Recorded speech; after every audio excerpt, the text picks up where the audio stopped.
Darkness engulfs the ancient hall. Flickering torches cast grotesque shadows across cold stone walls, while a single figure kneels, trembling, awaiting a fate too horrifying to even whisper aloud. They said it was an execution like no other, but the truth, hidden for centuries, is far darker than history dares to record. Imagine being forced to watch yourself die, every heartbeat a drum of terror, every gasp of air a countdown to oblivion. The official chronicles call it an unfortunate demise, a minor footnote in a ruler's record. Yet hidden behind these polished pages lies a story drenched in blood, fear, and secrets so grotesque they were erased from every archive. No one speaks of the screams that echoed through the stone corridors. No one recalls the shadows of those who perished before even a drop of ink could mark their fate. Some whispered that the executioner himself went mad, haunted by the eyes of the condemned, eyes that seemed to stare back from the grave. Tonight, for the first time on Torture Relics, we unravel the execution where reality itself became a nightmare, where watching your own death was not just punishment, it was terror ritualized and perfected. As we journey through the hidden corridors of history, be prepared to confront a darkness that defies imagination and to question whether humanity itself can bear such horrors. By the end of this story, you won't just know what happened, you will feel it, as if you were there witnessing the unthinkable. Long before the execution that would haunt generations, there was a life carefully crafted in secrecy and shadow. Born into privilege yet surrounded by whispers of court intrigue, our figure learned early that power was as fragile as it was intoxicating. Marble halls echoed with the footsteps of schemers, and every smile could hide a dagger. The childhood of the condemned was marked by constant pressure to conform, lessons drilled not just in etiquette, but in obedience, fear, and the art of survival. Tutors whispered of loyalty. Maids trembled at a glance. Even the air seemed heavy, saturated with the scent of incense masking something darker beneath, the subtle fear that one misstep could mean death. As they grew, a transformation began.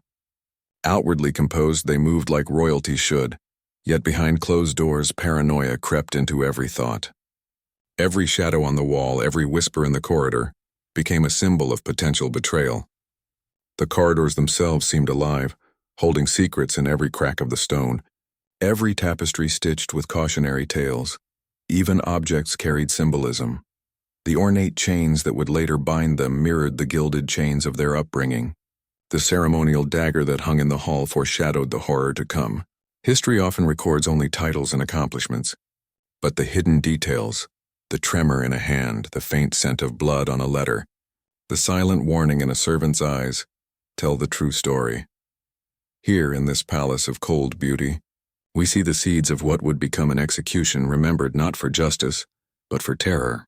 A life forged in pressure, molded by fear, and surrounded by symbols of authority would inevitably collide with a fate so grotesque it would leave the world questioning the very limits of cruelty. This was not merely a man or woman caught by circumstance. It was a life meticulously shaped for horror. A life whose shadows stretched far beyond the marble walls, whispering secrets that would not die with the individual, but would linger for centuries. The first sign of decay was subtle, a twitch, a shiver, a pale sheen across once vibrant skin. But soon the body betrayed its master entirely. Illness gnawed like a hidden predator, turning strong limbs into trembling branches. Wounds, both old and inflicted, refused to heal. Skin blistered under fevered torments. Muscles screamed with every step. The very act of breathing became a labor, each inhale a reminder that the body was no longer loyal. But the physical torment was only half the story. The mind, once sharp and calculating, began to unravel. Shadows lengthened in every corner. Whispers grew louder in the silent nights, and faces appeared in the darkness, some real, some conjured by the growing madness. Paranoia was constant. Every friend was a potential enemy, every servant a conspirator. Sleep became a battlefield. Nightmares of endless executions replayed in grotesque loops, each more horrifying than the last. The smells of decay and blood haunted the corridors, clinging to clothing, hair, and skin, reminding all who passed that mortality was inevitable, unavoidable. Eyes once clear and calculating now flickered with fear and confusion.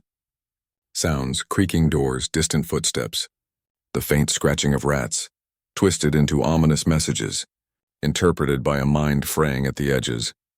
They were forced to witness not just their own decline, but the slow ritualized destruction of those around them. Friends vanished without explanation. Whispers of torture echoed from adjacent chambers. The very architecture of the palace seemed to conspire. Corridors bending unnaturally, shadows stretching longer than they should, ceilings dripping with moisture as if the walls themselves mourned the horrors within. Every sensory experience became a weapon. The flickering candlelight revealed grotesque shapes in the stone. The metallic tang of blood lingered in the air, even where no wound had been inflicted. The echo of a voice in the hallway could mean salvation or impending doom. Madness and pain intertwined, creating a reality in which death was no longer the worst fate. Helpless observation of oneself deteriorating became true terror. This descent was not sudden. It was meticulously engineered, each moment designed to strip away sanity layer by layer. By the time the execution chamber awaited, the victim was already hollowed, a vessel emptied of hope, fear amplified to its peak, ready for the ultimate horrifying spectacle that history tried to erase. And then, the moment the world would never officially acknowledge arrived. Behind sealed doors, buried in archives deliberately set aflame, the truth lay hidden in papers no eye was meant to read. Secret autopsies detailed horrors too grotesque to publish. Witnesses trembling with fear were silenced.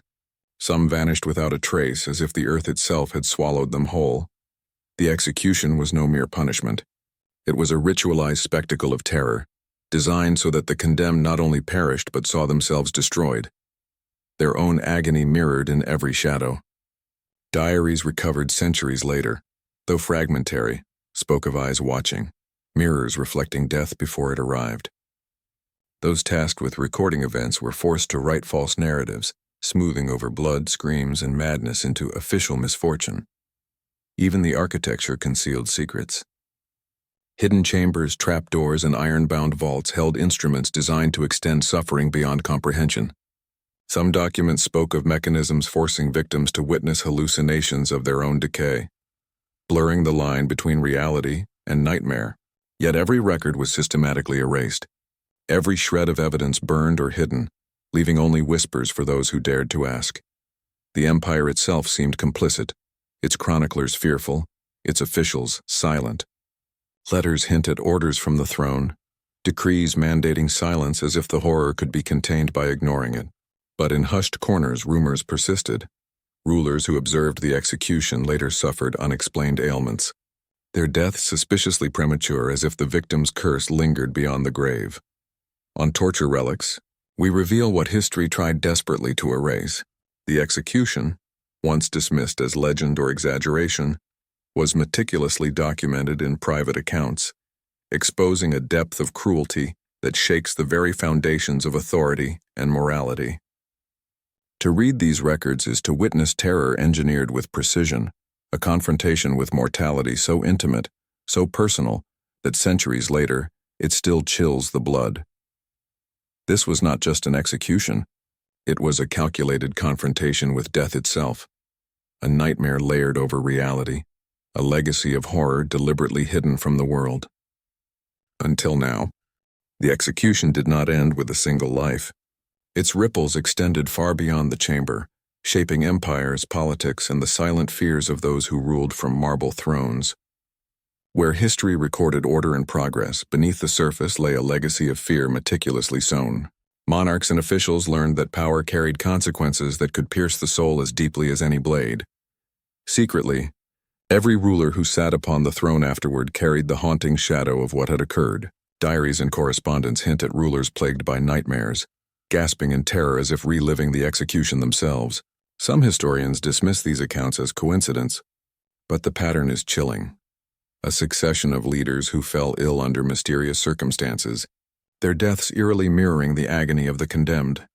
Politics itself shifted, laws were rewritten quietly, decrees issued to mask reality, and officials were trained to navigate a court defined as much by horror as by hierarchy. Religion, too, was implicated, rituals and prayers adjusted to appease forces no one would name. Prayers whispered for protection against a terror no mortal should witness. Even the architecture of cities bore echoes of the event. Hidden chambers, reinforced dungeons, and vaults suggest that societies anticipated terror as a tool of control, ensuring obedience through fear, not just governance.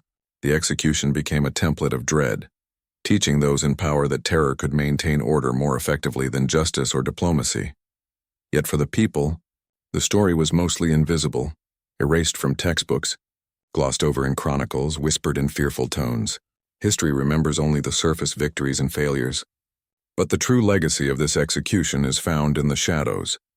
A culture of silent fear, a society aware that even the mightiest could fall in ways so horrifying that no official record could safely tell the tale. On Torture Relics, we explore these hidden consequences, exposing how a single act of engineered terror not only ended one life, but reshaped the very foundations of empires, leaving marks on politics, religion, and human psychology that persisted for generations. The horror was not just immediate. It was enduring, systemic, and meticulously hidden from those who would dare record it. Even centuries later, the echoes of that execution refused to fade. Marble halls have crumbled, tapestries have rotted, and the names of the perpetrators have long been erased. But the shadow of terror persists, lingering in whispered stories and fragmented records. To study the event is to confront a darkness that refuses to yield, a horror that seems almost alive, as if it feeds on memory itself. Some say that those who uncover the details are marked. Scholars report nightmares, historians describe unshakable dread, and descendants of witnesses speak of inexplicable ailments. The line between reality and nightmare blurs, suggesting that the execution was more than a physical act. It was a psychological contagion, passed silently through time, infecting those who dared to look too closely.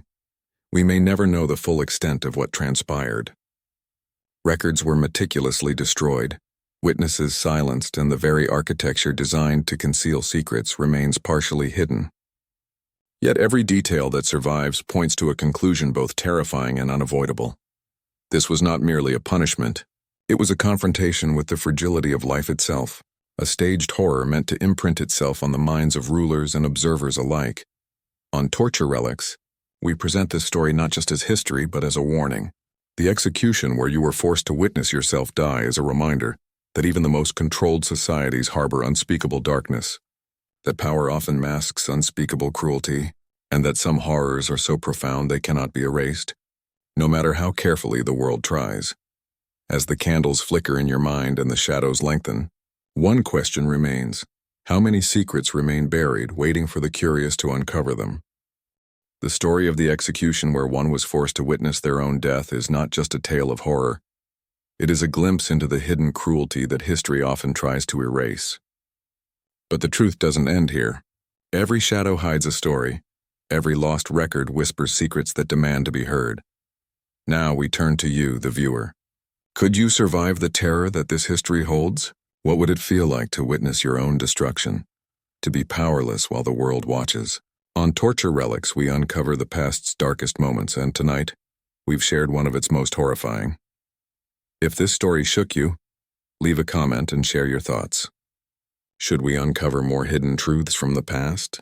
Hit the like button, subscribe, and ring the notification bell, because the shadows of history are waiting, and every secret we reveal is only the beginning. Remember, the past is not dead. It lingers, it watches, and through Torture Relics we bring you face to face with the terror that generations tried to hide.